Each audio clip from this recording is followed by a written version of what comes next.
पात्रामध्ये टाकण्यात आले आणि ते बातमी गणपत महाराजाला लागल्याच्या नंतर गणपत महाराजांचा संभाजी राजाचे तुकडे वेचून महारवाड्यामध्ये संभाजी राजाला आज्ञा दिली म्हणून या गीताचे कवी लिहितात काय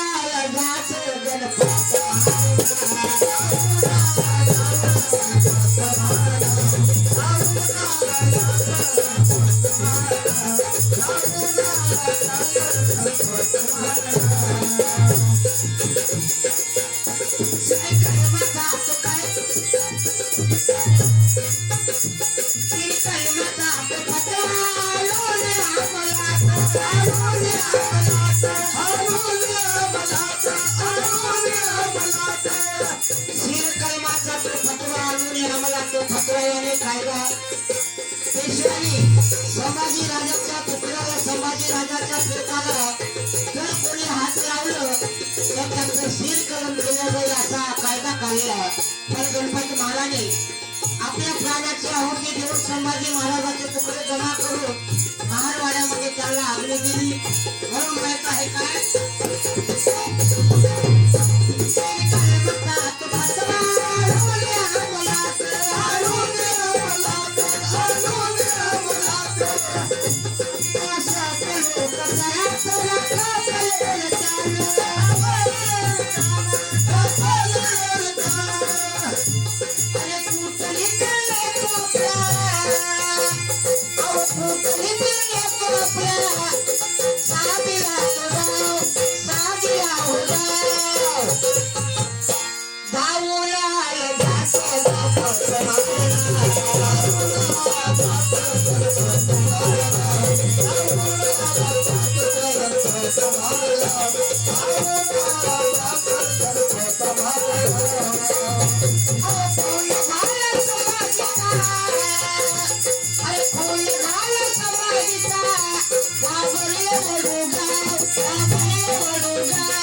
संभाजी राजाचा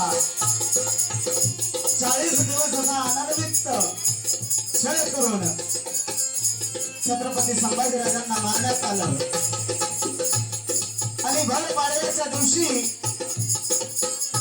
छत्रपती संभाजी राजाचा खून करण्यात आला आणि राजाचा देहाचे तुकडे तुकडे करून भीमा नदीच्या पात्रामध्ये झोकून देण्यात आले आणि एका ठिकाणी हात एका ठिकाणी पाय एका ठिकाणी धड आणि जे मस्तक ते भाल्याच्या टोकावरती रोवून भीमा नदीच्या पात्रामध्ये रोवण्यात आलं आणि विजयाची गुढी उभारण्यात आली. आमच्या महाराष्ट्रामध्ये इतिहास रचून घराघरामध्ये पाडव्याच्या दिवशी हा इतिहास आहे. काठीला तांब्या लटकवून, त्याला साडी बांधून, लिंबाचे ढाळे बांधून विजय साजरा करतात. परंतु हा खोटा इतिहास आहे. दिल शिक्षा महाराणा देश नका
Thank you.